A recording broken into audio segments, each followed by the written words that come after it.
नमस्कार दोस्तों। कई बार ना हम व्यर्थ ही चिंता में लगे रहते हैं।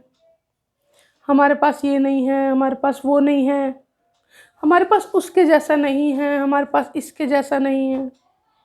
काश हमारे पास ऐसा होता, काश हम ये कर पाते, है ना। हम हर एक उस चीज़ के लिए रोते रहते हैं जो हमारे पास नहीं है।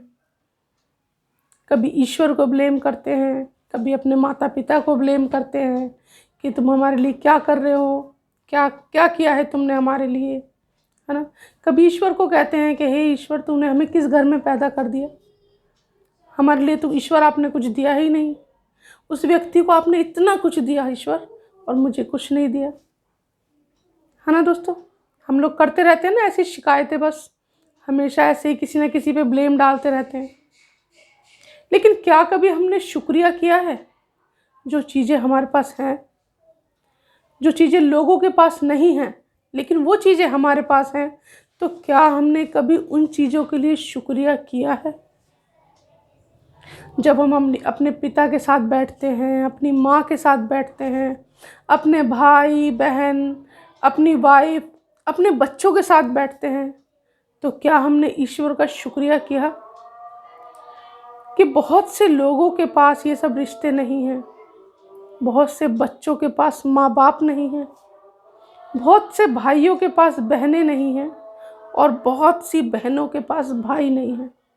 लेकिन अगर आपके पास ये सभी रिश्ते हैं, तो क्या आपने ईश्वर को धन्यवाद किया या आपने शुक्रिया किया? आपने बोला ईश्वर से कि ईश्वर, आपने मुझे इन सभी रिश्तों से नवाजा है, मैं आपका धन्यवाद करता हूँ, है ना। बस हम ब्लेम करते रहते हैं, हमारे पास ये नहीं है, हमारे पास वो नहीं है। लेकिन कभी उन लोगों को देखा है कि जिनके पास वो भी नहीं है जो आपके पास है?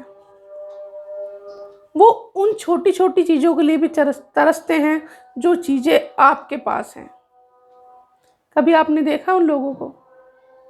कभी देखिएगा, तब आपको पता चलेगा कि हमारे पास जो है वो कितना है, और किसी के पास तो कुछ भी नहीं है। कभी ऐसे लोगों को देखकर ईश्वर का धन्यवाद कीजिए। हमेशा बस ब्लेम मत कीजिए सब पर कि मेरे पास ये नहीं है, मेरे पास वो नहीं है, ऐसा होता तो मैं भी ऐसा कर लेता, वैसा होता तो मैं भी ऐसा कर लेता। ऐसा हमेशा मत सोचा कीजिए। कभी कभी संतुष्ट भी रहा कीजिए, क्योंकि संतुष्ट रहना जीवन में सबसे बड़ी खुशी है। जिस आदमी के पास, जिस औरत के पास या जिस व्यक्ति के पास ये संतुष्टि नहीं है ना कि मेरे पास जो है वो बेहतर है, तो वो इंसान ना कभी खुश नहीं रह पाएगा। चाहे उसे कितना भी कुछ मिल जाए ना, उसे हमेशा ये लगेगा कि नहीं, मेरे पास और होना चाहिए, थोड़ा सा और होना चाहिए। उसे कभी संतुष्टि होगी ही नहीं। तो संतुष्टि ना बहुत महत्वपूर्ण है जीवन में। जो है उसमें खुश रहिए।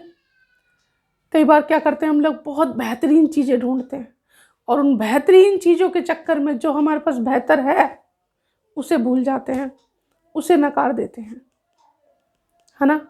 तो जो है उसमें संतुष्ट रहिए, और किसी को ब्लेम मत करिए। जो दिया है ईश्वर ने, बहुत अच्छा दिया है, उसके लिए ईश्वर का धन्यवाद कीजिए, शुक्रिया कीजिए, है ना। नमस्कार।